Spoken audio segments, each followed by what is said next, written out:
പഴഞ്ചൊല്ലുകളും അവയുടെ വ്യാഖ്യാനവും. വേലി ചാടുന്ന പശുവിന് കോലുകൊണ്ട് മരണം. വ്യാഖ്യാനം: ദുഷ്പ്രവൃത്തി ചെയ്തുകൊണ്ടിരിക്കുന്ന ആൾക്ക് അതിൽ നിന്ന് തന്നെ നാശം വരുമെന്ന് അർത്ഥം. പഴഞ്ചൊല്ലിൽ പതിരില്ല. വ്യാഖ്യാനം: പഴഞ്ചൊല്ലുകളെല്ലാം അർത്ഥവത്താണ്. പയ്യെ തിന്നാൽ പനയും തിന്നാം. വ്യാഖ്യാനം: സാവധാനം സ്ഥിരബുദ്ധിയോടുകൂടി പരിശ്രമിച്ചാൽ ഏതു വലിയ കാര്യവും വിജയകരമായി ചെയ്തു തീർക്കാം എന്നർത്ഥം. പട പേടിച്ച് പന്തളത്ത് ചെന്നപ്പോൾ പന്തം കൊളുത്തി പട. വ്യാഖ്യാനം: ആപത്ത് ഭയന്ന് മറ്റൊരു സ്ഥലത്തേക്ക് രക്ഷപ്പെട്ടപ്പോൾ അവിടെ അതിലും വലിയ ആപത്ത് എന്നർത്ഥം.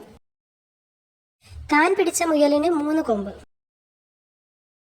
വ്യാഖ്യാനം: താൻ പറയുന്നത് മാത്രം ശരിയാണെന്ന് വാദിക്കുന്ന സമീപനം. തന്നോളമായാൽ താൻ എന്ന് വിളിക്കണം.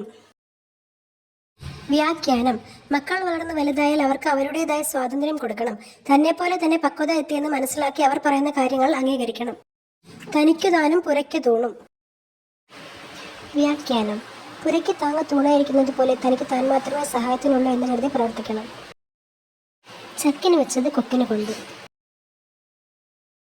വ്യാഖ്യാനം: ചെയ്ത കാര്യം തെറ്റായി സംഭവിച്ചു എന്നർത്ഥം. കൊലയാനയുള്ളപ്പോൾ കുഴിയാന മതിക്കുക. വ്യാഖ്യാനം: ബലവാനുള്ളപ്പോൾ ദുർബലൻ വീമ്പിളക്കുക. കൈ നനയാതെ മീൻ പിടിക്കുക. വ്യാഖ്യാനം: ബുദ്ധിമുട്ടില്ലാതെ കാര്യം നേടാൻ ശ്രമിക്കുക. അകപ്പെട്ടാൽ പന്നി ചുരയ്ക്കാ തിന്നും. വ്യാഖ്യാനം: നിവൃത്തിയില്ലാത്ത സാഹചര്യത്തിൽപ്പെട്ടാൽ ഇഷ്ടമില്ലാത്തതും സ്വീകരിക്കേണ്ടി വരും. അക്കരെ ചെല്ലണം തോണിയും മുങ്ങണം. വ്യാഖ്യാനം: കാര്യം നിറവേറി കഴിയുമ്പോൾ അതിനെ സഹായിച്ചവൻ നശിക്കണമെന്ന് ആഗ്രഹിക്കുന്നത് എന്നർത്ഥം. അക്കരെ നിന്നാൽ ഇക്കരെ പച്ച, ഇക്കരെ നിന്നാൽ അക്കരെ പച്ച. വ്യാഖ്യാനം: അകലത്തുള്ളതിനോട് കൂടുതൽ ആകർഷകത്വം തോന്നും. ഇക്കരെ നിന്ന് അക്കരയ്ക്ക് പോയാൽ പിന്നെ ഇക്കരെയുള്ളത് കൂടുതൽ ആകർഷകമായി തോന്നുമെന്നർത്ഥം. അങ്ങാടിയിൽ തോറ്റതിന് അമ്മയോട്. വ്യാഖ്യാനം: വേണ്ട സ്ഥാനത്ത് പൗരുഷം കാണിക്കാതെ അസ്ഥാനത്തും അനവസരത്തിലും കാണിക്കും. അങ്ങാടി പിള്ളേരും കന്നാലി പിള്ളേരും കൂടി ഒരുമിച്ച് കളിച്ചാൽ പറ്റില്ല. വ്യാഖ്യാനം: ഉത്തരവാദിത്വങ്ങളും ചുമതലകളും ഉള്ളവർക്ക് അവയില്ലാത്തവരുമായി വിനോദിച്ച് സമയം കളയാൻ പറ്റുകയില്ല. അച്ചിക്ക് കൊഞ്ചുപക്ഷം, നായർക്ക് ഇഞ്ചിപക്ഷം. വ്യാഖ്യാനം: ഭാര്യ ഭർത്തക്കന്മാർക്ക് പരസ്പരം പൊരുത്തമില്ലാത്ത സ്വഭാവം.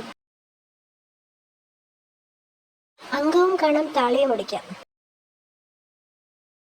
വ്യാഖ്യാനം: ഒരു പ്രവൃത്തി കൊണ്ട് 2 കാര്യങ്ങൾ സാധിക്കൽ എന്നർത്ഥം.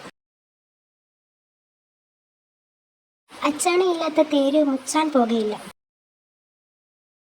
വ്യാഖ്യാനം: ആവശ്യമായ ഭദ്രതയില്ലെങ്കിൽ പുരോഗതി ഉണ്ടാവുകയില്ല എന്നർത്ഥം. നിങ്ങൾക്കായുള്ള പഴഞ്ചൊല്ല്. ഇതിന്റെ വ്യാഖ്യാനം കമന്റ് ചെയ്യണേ. അച്ഛൻ ഇച്ഛിച്ചതും പാല്, വൈദ്യർ കൽപ്പിച്ചതും പാല്. ഉത്തരം കമന്റ് ചെയ്യണേ. Thanks for watching. ഇതുപോലെയുള്ള കാര്യങ്ങൾ കൂടുതലായി അറിയണമെങ്കിൽ ഈ ചാനൽ സബ്സ്ക്രൈബ് ചെയ്യുക. ലൈക്ക് ചെയ്യാനും ഷെയർ ചെയ്യാനും മറക്കല്ലേ.